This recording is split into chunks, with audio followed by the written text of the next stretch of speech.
Violence against women and girls remain one of the most prevalent and pervasive human rights violations in the world. Welcome listeners, today the 25th November 2024, as the whole world is celebrating International Day for the Elimination of Violence Against Women, and this year the day also highlighted the child. So as we observe this day, we now bring you a discussion on the topic Unite, Invest to Prevent Violence Against Women and Child. The participants are Srimati Iamonlang M. Syiem, Chairperson of the Meghalaya State Women's Commission MSWC, Government of Meghalaya, and Dr. Daiahunlin Mawlong, Asst.Professor, Shillong Law College, Shillong. And the moderator is Dr.Bonnie M.Nicols. Hello dear listeners, this is your host Dr. Bonnie M.Nicols once again to welcome you all to our special program as we celebrate International Day of Elimination of Violence Against Women. Although violence is a threat to everyone, women and children are particularly susceptible to victimization, probably because they often have fewer rights or lack appropriate means of protection. Violence against women and children is a serious public health concern which occurs at multiple levels of society. It is also important to recognize that gender-based violence may be normalized and reproduced due to structural inequalities or institutional violence such as societal norms, attitudes and stereotypes around gender generally and violence against women specifically. Well, to enlighten and explore more on the strategies to eliminate violence against women and also to provide basic facts, evidence and arguments on various topics relating to violence against women, we are privileged to have our special guests who will be sharing their expertise.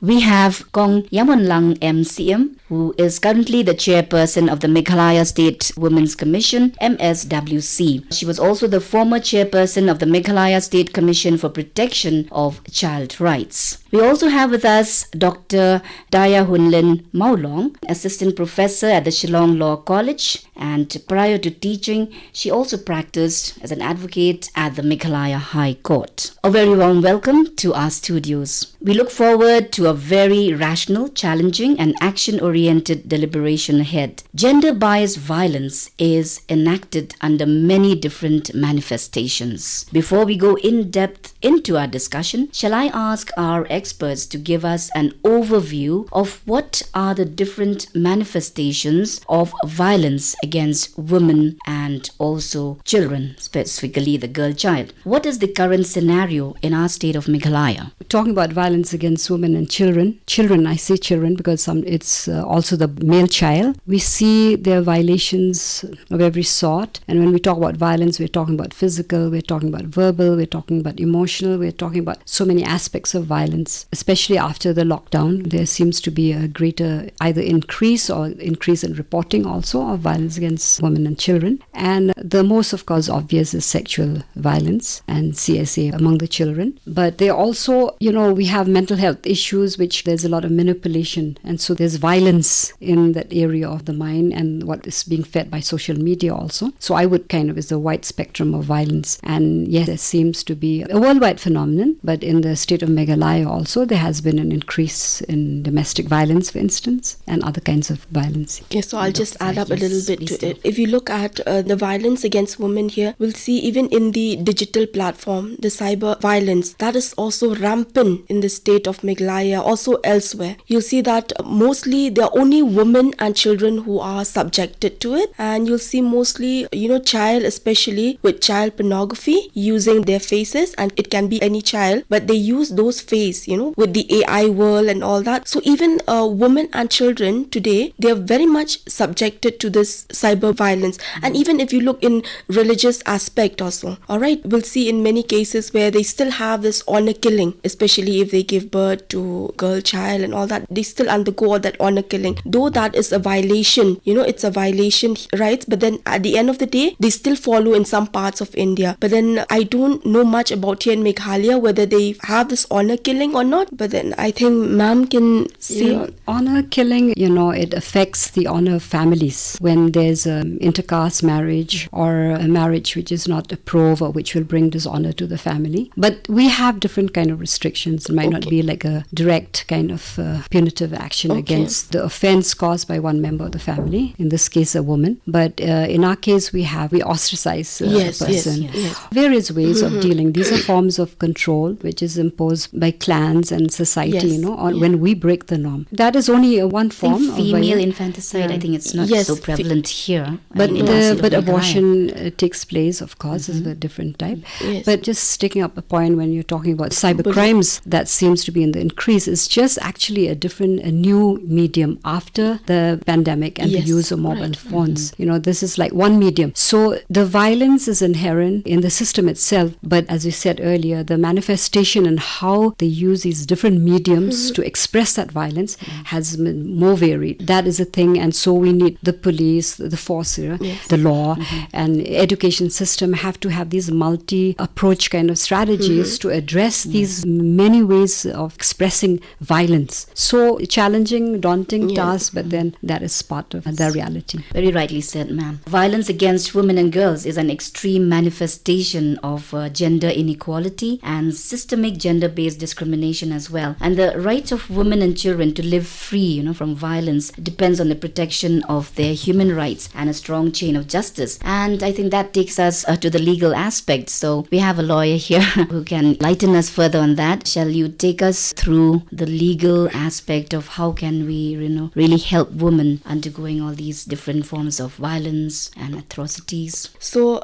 when you look at the Domestic Violence Act, so according to Section 4 of the Domestic Violence Act here, it says that any person having information related to domestic violence, they may inform to the protection officer. So the informant, they need not be the victim, but it can be your neighbor, it can be your friend as well. So here they will have to file FIR, where they file it to the police station, but they can also file as a DIR, that is a domestic incidental report, where they can file it to the protection officer. So here the protection officer also, why the reason that it's being recorded to the protection officer is that there should not be any biasness. They can go to the lawyer, but obviously if they go to the lawyer will go according to the wants of the client. So hence, therefore, they appoint this section officer where they can move freely without any biasness. So it is important that they look into it, they go and they file this, the DIR, Domestic Incidental Report. Yeah. Attitudes that condone or tolerate violence are recognized as playing a central role in shaping the way individuals or organizations and communities respond to violence. Could you give us a list of such attitudes that at certain times, they try to justify violence against women? I think it would be more meaningful for us if we touch at, some of the core areas where violence, they're like seeds, One of them is actually real violence. You can see this is actually in the family. And the family is a place where, have culture. I mean, the culture is imbibed, the values and so on through the family. But it's also a place where children, both male and female, are socialized. And this is a key word because the socialization of children is so key. That's a time the formation about their gender identity and, masculinity and femininity and all that. And that's where the real stereotyping and all start from there. And if we can change that, the real values, the attitudes, as you were talking about, they come from there. They're like seeds, and then they take place in the neighborhood and the community and a larger kinship group or in the society at large. So to pinpoint to say there's a list of attitudes, it's not a task that, one can address. But we can look at what is being taught in the family. Patriarchal families, even in matrilineal. Yeah. It's like what are the values that they're incorporating, which is imbibed, like a girl should do this, a girl should not do that, and this is wrong for a girl, and this is wrong for, the do's and don'ts and all that. So children, they see that, and not only that, they see the way that parents treat the male, the husband treat the wife, the husband treat the children. So these are things the subconscious mind, is being picked up, the messaging, that comes in the family. That kind of might be like dormant seed, and one day that will give justification for some of the action that, that people, when they commit an act of violence or they just kind of in a fit of rage or, their behavior is shown is actually because they have these inherent beliefs that it is all right for a male to do that, but it's not right for a female to do that. So we can really go on to this. A shift blame kind of a thing. I'll talk about that a little bit later, but then since you're asking about attitude, so it's not just attitudes, a list of attitude, but it's a mindset, it's a perspective, it's a way that you look at the world. And that is what is shaping our behavior. including attitudes, and our value judgments and so on. A girl, like for example, a dress and so on and so forth. No? So these are things which are worrying, but I think I always feel that goes back to the family, because that is where the seed. And now I better mention this also at this point of time. Now we find that in families, now you were talking about Meghalaya, one of the issues that are constantly being raised, and there is some truth in it, is the increase in the single mothers. But then when you look worldwide, also this phenomenon of not having fathers, what researchers are doing studies on, like the fatherless generation, when the men are not mentored by men, but they're mentored by women, and some of the women are perpetrators actually, or they are the carriers of these values, that a girl should be like that. So it's like they're imbibing those values and think that it's all right for a woman to be punished, to be beaten by a husband, beaten whatever, and then they mentor that to their children. So we don't have many male mentors, in that way, especially even if they're fathers, they're like kind of absentee fathers in one way. So that is again a whole kind of conversation that we can have, but I'm just pointing out one. Well, arriving at the crux of our conversation, and why not dwell on the very apt theme for this year's International Day for Elimination of Violence Against Women. And as we are aware, the theme is a strong calling for everyone to unite, invest to prevent violence against women and girls. So what is the Declaration of Elimination of Violence Against a Woman, and could you share your thoughts on the theme for this year? So, there's no excuse to ignore the theme, but it's a recurrent thing, but just put it differently. We need to unite, we need to invest. If you just use these words, and today's world, we know that we cannot act individually. So it's not just unite as in people group, but also in disciplines and, various strategies of the different multi-approaches and, this transformative kind of interventions, strategies. So that is a pulling in of ideas and resources and people to address this particular issue, that is violence against women. And then when we talk about investment, actually, again, we are looking at violence, not just from like violence per se against women, but we are looking at the culture of violence that is there. Because, the lack of peace and the conflict areas in the surrounding, the social reality of the woman actually should be addressed. Like, for example, you talk about education. That is where we can address violence in the sense in a preventive form, or like, to educate people, awareness and so on. Then we talk about health, because health has to be addressed, because not only just in domestic violence occurrences, but also in the fact that, like for example, we talk about women, going through premature kind of and stillbirths, and anything that concerns a woman's body is also a violation of the woman. So health-wise, she needs more information, she needs a nutrition, that's it. So a system has to be there in place to support that. Then we need to invest more on that. And then we talk about even, for example, livelihoods, for a woman, financial empowerment for the financial thing. So that kind of addresses the problem of violence actually, because it enhances and empowers and enables women to deal with the violation, of her rights to live and to have a sustainable future and so on. And then we talk about climate change, which is so relevant today, like women and climate and so on. So that is also an area where women deal a lot with nature and climate and so on. So when we address that, we invest in that in the sense that make it, just one instance, when many women in the village, they have to go a long distance to get water and so on.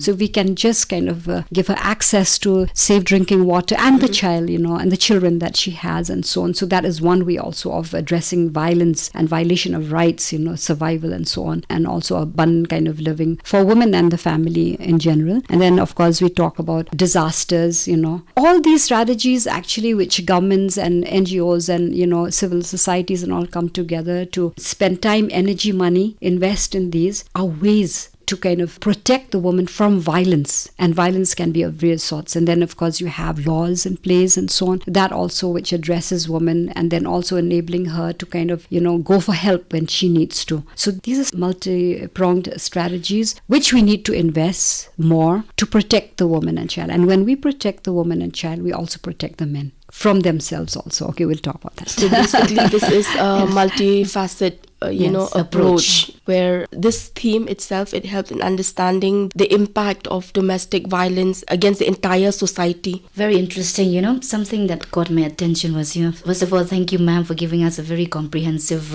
account of violence.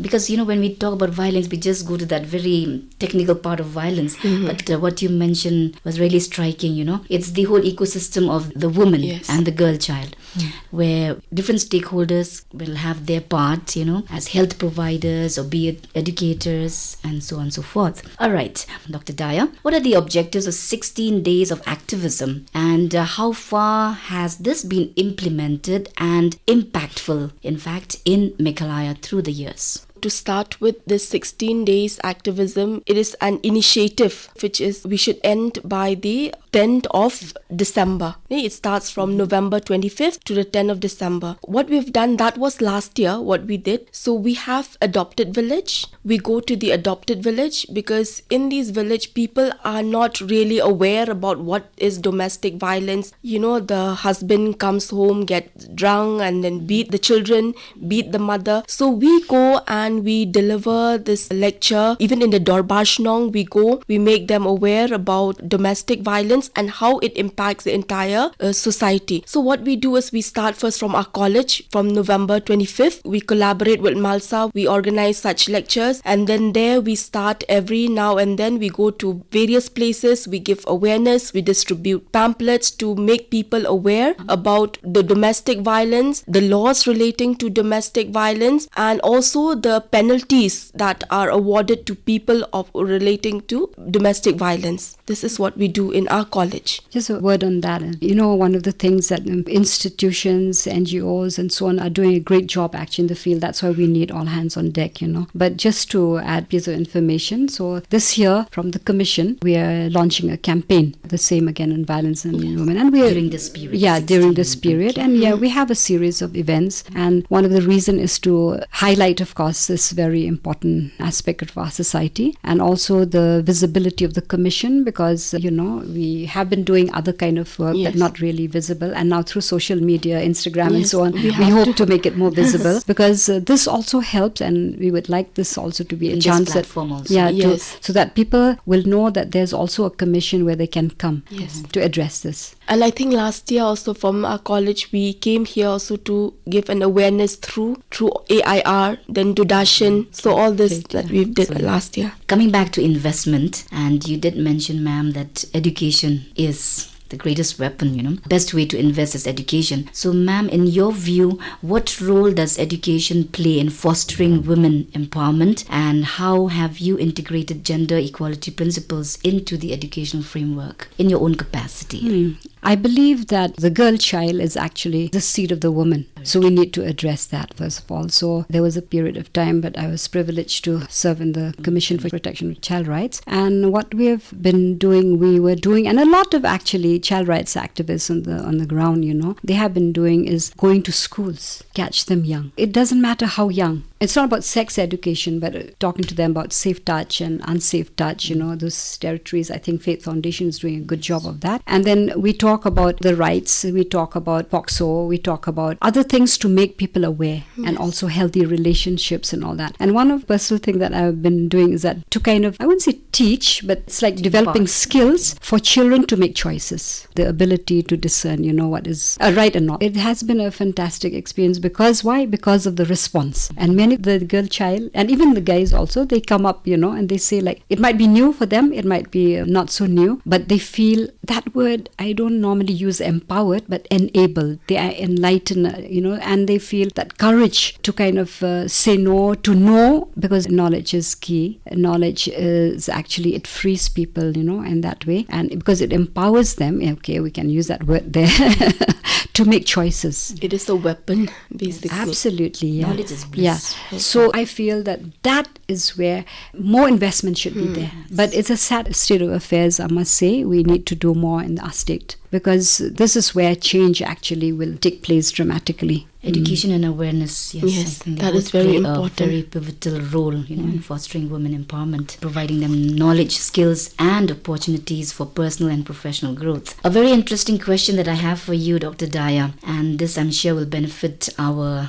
listeners, especially the ladies. What are the key points to consider while reporting violence against women and children? Yes, I think I said about it earlier also, that first and foremost there's a particular form 1 that they have to provide the details in this form, and in this detail they'll have to write the name of the parties and all that. So after they file a DIR, and then they can file it to the domestic incidental report, then they can take it further also. They can give it to the police, or they can send it to the magistrate, in which the aggrieved party or the respondent, they have to reply to it as well. And how long does all this take? It depends, because sometimes if they issue summons also, if they're not available, yes, it all depends. Intensity of Yes. Coming to you, ma'am. As a woman in a leadership position, can you share instances where you have championed women empowerment, or enabled as you like it, and worked towards breaking gender barriers in your organization or the community? In other words, what strategies or initiatives have you implemented to promote gender inclusivity, empower women in your community? Of course, you can look at it 2 ways. One is, of course, addressing women. We do that by a number of ways. That is, of course, the pattern of awareness programs, interactions, and then meeting, in groups and individuals and so on. That's how we spread, of course. And then we have now WhatsApp,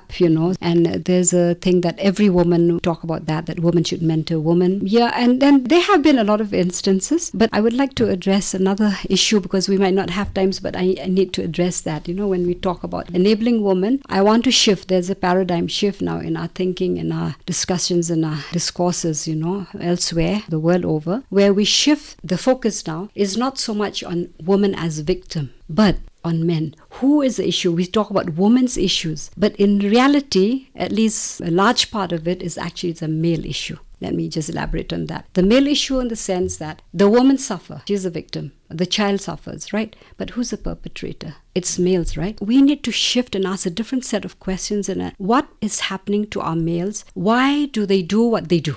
Instead of women as victims, now let's shift that and talk about what are the things that make a man do what he does? By violating, by violence, violence either at home, in the workplace, children, who would do that? So you need to ask, what is happening to our male population? Is it culture? Is it belief system? And look at it as a kind of a problem, actually, a sickness, if you must. That there's something going on in the male way. So now there are a whole lot of beautiful males out there, who are for women, men for women and all that. But the problem is this, you look at this from number one, a violation, okay, when we talk about issues like this and how you enable women is males and women should address language. We have the language woman as a victim. Shouldn't we say that men also are victims of something maybe? That's why they're perpetrating something. You look at it that way, okay? So language, and then the male talk, the male gaze. All these are actually, to enable the woman, we have to enable the men to think differently. And then, for example, say a woman walk by or they share, videos, including pornography thing. If 1 or 2 males, they stand up and they say, no, it's not done. So what is the call today to enable women is the call for men to rise up and take a stand. Call for men to have courage to say no to this culture. That is the most enabling thing I feel in today's world, that we need to have those conversations which are more serious, which kind of call upon men to kind of rethink their value system, the way they look at women, their preconceived ideas and so on, and see whether it is a gender fairness kind of approach, a gender fairness kind of narrative that they have, and whether the value systems that they have, it is time to shift the focus now. Males as a cause of those issues. And also many males actually, they feel bad, they feel bad. But then it is a call for men, as somebody put it, a call for leadership, a call for men to be leaders, to take positive stand. And many are doing that also. We thank, that is the most enabling factor, because we have to look at the perpetrator to have a transformation somewhere there, so that to enable women. Because otherwise we will be continually having that victim kind of thing, because the women are helpless. To have that, the empower thing is to empower women also to empower their male child, to socialize them in a way where they respect women, respect spaces and all all that. It's time to have a different kind of conversation altogether. Yeah. All right. Again, for the interest of our listeners and information, I would say,